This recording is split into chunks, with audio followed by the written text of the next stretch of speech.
কাতল মাছ তো আমরা অনেকে অনেকভাবে রান্না করে থাকি। তো একবার এই দই কাতলটা রান্না করে দেখবেন, ইনশাল্লাহ আপনারা এর স্বাদ ভুলতে পারবেন না। এর স্বাদ এতটাই চমৎকার যে এই মাছটা রান্না করলে সবাই শুধু এটাই খেতে চাবে। এই দই কাতলটা খেতে এতটাই মজার হয়ে থাকে। এখানে দই কাতল রান্নার জন্য 5 পিস পরিমাণের কাতল মাছ নিয়েছি, হাফ চা চামচ লবণ, হাফ চা চামচ গোলমরিচের গুঁড়া, সামান্য পরিমাণের হলুদের গুঁড়া, 1 ফালি লেবুর রস দিয়ে এখন মশলাগুলো মাছের সাথে ভালোভাবে মিশিয়ে নিব।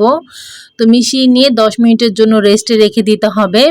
এতে করে লবণটা মাছের ভিতরে ভালোভাবে ঢুকবে। তো 10 মিনিট পরে এখন ফ্রাই প্যানের ভিতরে হাফ কাপ পরিমাণের তেল দিয়ে এখন মাছের পিসগুলো একে একে দিয়ে দিব।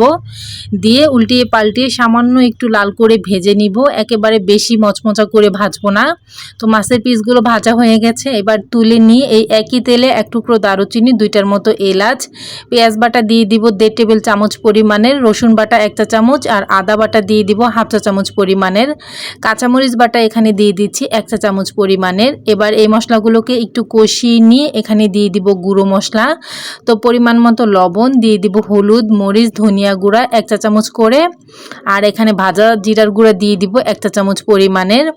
এরপরে সামান্য পরিমাণের পানি দিয়ে এই মশলাগুলোকে 3 থেকে 4 মিনিটের মতো কষিয়ে নিব। কষিয়ে নিয়ে এখানে দিয়ে দিব টক দই। তো দই কাতলে তো অবশ্যই টক দইটা দিতে হবে। 2 টেবিল চামচ পরিমাণের টক দই একটু ফেটিয়ে নিয়ে দিয়ে দিলাম।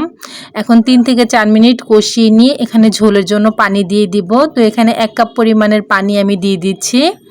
এরপরে এখানে যে ভেজে রাখা মাছগুলো ছিল সেই মাছগুলো এখানে দিয়ে 1 চা চামচ পরিমাণের চিনি দিয়ে দিব। এতে করে এটার মাছের ব্যালেন্সটা ঠিক আসবে, যেহেতু টক দই দিয়েছি। এবার 10 মিনিটের মতো ফুটিয়ে নিলেই কিন্তু রেডি হয়ে যাবে সুস্বাদু দই কাতল।